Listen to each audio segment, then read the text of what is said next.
Doctor ইউনূসকে আমি মনে করি উনি শাসক হিসেবে ভালো না, উনি যোগ্য শাসক নন, আমি এটা মনে করি।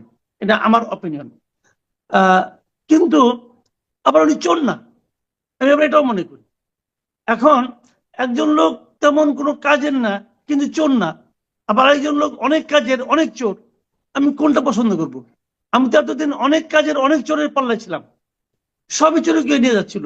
মাঝে মাঝে আমি নিজের কাপড় চোপড় চেক করতাম যে আছে কিনা, আগে চুরি হয়ে গেছে, অবস্থা এরকম ছিল আগের ঘটনাগুলো আমি বলি। তো তার বিপরীতে আমরা এরকম একজন লোক পেয়েছি, যে লোকটা আর যাই হোক চোর না, এটুকু তো বুঝি।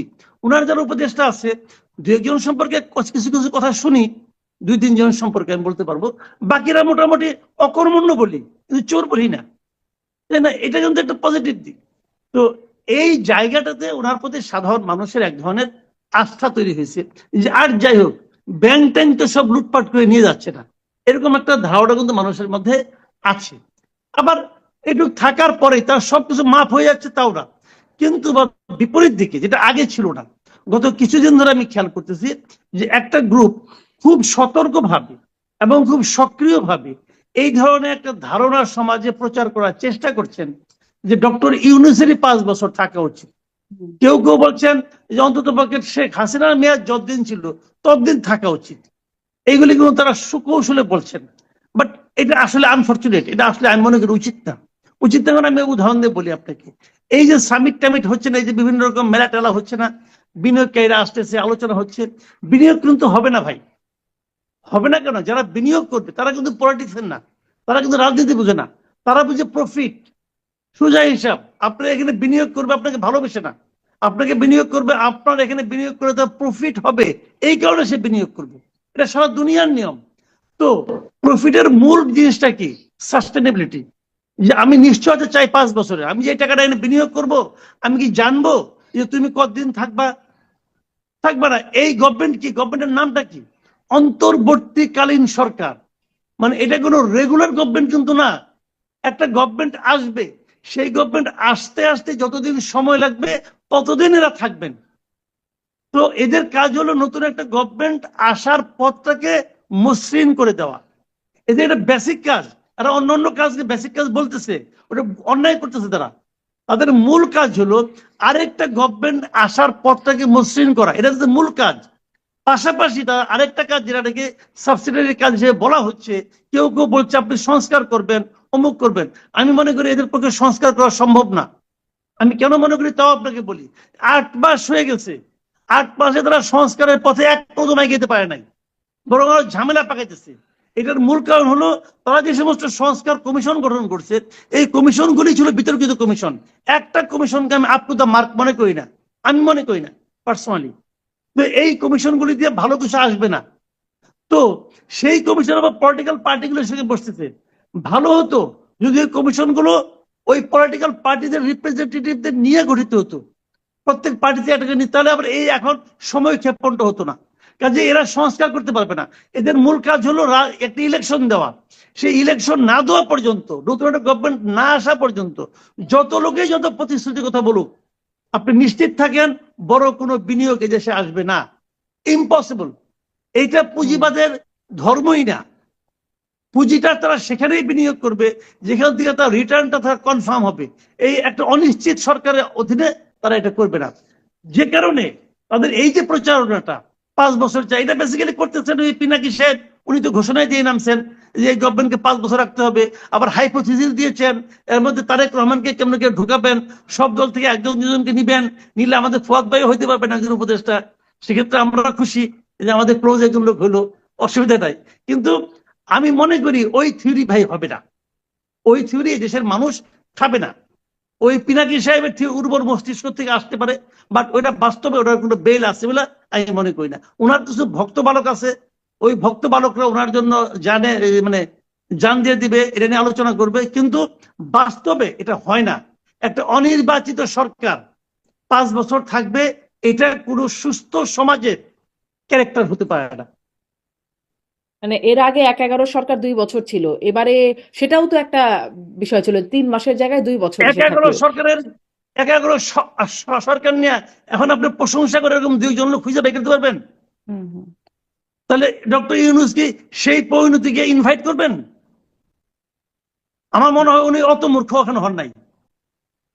কতদিন ঘটবে দেখেন, 5 তারিখে শেখ হাসিনা পালিয়ে গেলেন, 8 তারিখে ইউনূস সরকার দায়িত্ব নিলেন। আচ্ছা, ইউনূস সাহেবের দায়িত্ব নেওয়ার দরকারটা কি ছিল? 6-7 দেশ চলে নাই? চলছে তো। 8 তারিখে একটা সরকার হওয়ার দরকারটা কি ছিল? দরকার ছিল এই কারণে যে যদি সরকারটা না হতো তাহলে এই আশঙ্কা করা যায় যে এরকম মানে ভায়োলেন্স হতে পারতো অনেক বেশি। সেগুলোকে থামানোর জন্য, যে একটা সিস্টেমের মধ্যে আনার জন্য একটা সরকার হওয়ার দরকার ছিল, এবং সেই কাজটা হয়েছে। হওয়ার পর তারপর আপনি কতদিন পর্যন্ত এটাকে আপনি করবেন, মানে আপনাকে এটাকে আপনি অ্যালাউ করবেন? ততদিন পর্যন্ত দেখেন, হতে পারে কিন্তু এখনো হতে পারে, মব হতে পারে, কিন্তু সরকারের দায়িত্বটা কি? সরকার হয়তো সব মব ফেরাতে পারবে না, কিন্তু মব হয়ে যাওয়ার পর যারা এর জন্য দায়ী তাদেরকে বিচারের আওতায় আনা তো সরকারের দায়িত্ব।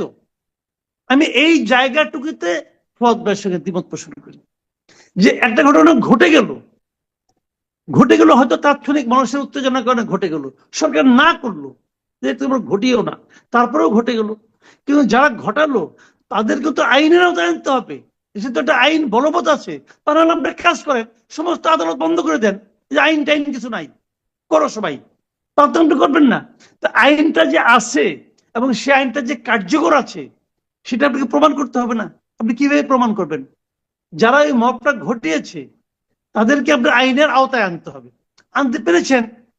যখন না আনবেন তখন এটা কি মানুষের মধ্যে কি বার্তা দেবে? বার্তা দেবে হলো যে এটা ঘটনা ঘটানো যায়, আওয়ামী লীগ পেলেই মারা যায় না। আওয়ামী লীগ পেলে মারা যায় না ভাই, আওয়ামী লীগ পেলে বিচার করা যায়, মারা যায় না। আপনি বিচারক নন, আপনি মারতে পারেন না, কিন্তু সেই মারাটাকে যদি আপনি অ্যালাউ করেন তাহলে তো আরেকদিন মারবে, পরশুদিন মারবে, তারপর দিন একজন একদমই। সাধারণ আবার মানুষকে মারবে। আমার কথা হলো এখানেই, দেখেন আপনি যে ব্যাখ্যাটা দিলেন যে আমাদের এখানকার বিশেষ করে আমার প্রেস সেক্রেটারি যেটা আছেন, প্রধান উপদেষ্টার, উনার কথাবার্তা না, আমার মনে হয় ওনাকে একটু লাগাম টানানো উচিত, ওনার মুখে একটু লাগাম পরানো উচিত আমি মনে করি। উনি কথাবার্তা বলেন পলিটিক্যাল লিডারের মতো। ভাই এটা ওনার মাথায় রাখতে হবে, এটা একটা পলিটিক্যাল গভর্নমেন্টই না। আপনি পলিটিক্যাল লিডারের মতো কথা বলেন কেন?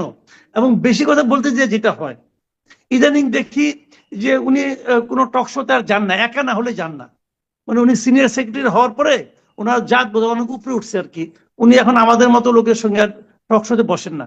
এখন উনি একা এক হলে বসেন, নাহলে বসেন না। বিভিন্ন জায়গায় টিভিতে দেখছি, ওই টিভি লোকগুলো আমাকে বলে যে উনি নাকি শর্ত দিয়েছেন একা হলে উনি আসবেন, আর না হলে আসবেন না। এটা আগের গভর্নমেন্টে দেখতাম নাইমুল ইসলাম খান এই কাজ করতো, যে উনি একা হলে যাবেন, না হলে যাবেন না। তো উনিও তাই করতেছেন। কেন করতেছেন? যাতে এদের নাকি বিতর্ক এড়ানো যায়। আমি বলি যে ভাই, যে লোক বিতর্ক করা যার অভ্যাস, বিতর্ক তৈরি করা যার সহজাত প্রবৃত্তি, সে তো বিতর্ক একা হলেও করবে। এখানে তার সঙ্গে কে ছিল? সেটা নিয়ে একটা বিতর্ক তৈরি করে নাই। ভারতীয় বিভিন্ন গণমাধ্যম, আমি ভারতের বাংলা গণমাধ্যমগুলি বাদ দিলাম, ইংরেজি বিভিন্ন গণমাধ্যমে উনার এই যে মানে ব্রিফিংটাকে যেভাবে তারা বিশেষায়িত করেছে, এটা কি আমাদের সারা দুনিয়ার কাছে মাথা উঁচু করেছে? কই, তখন তো দেখলাম না যে আমাদের এখান থেকে কোনো প্রতিবাদ করতে, না এটা আমাদের দুষ্টামিপূর্ণ বক্তব্য না, অথবা উদ্দেশ্য প্রণোদিত বক্তব্য না, তা তো দেখলাম না এটা বলতে। উনি তো ওনার বক্তব্যের পক্ষে কোনো ডকুমেন্ট হাজির করতে পারলেন না। পারলেন কি? পারলেন না তো।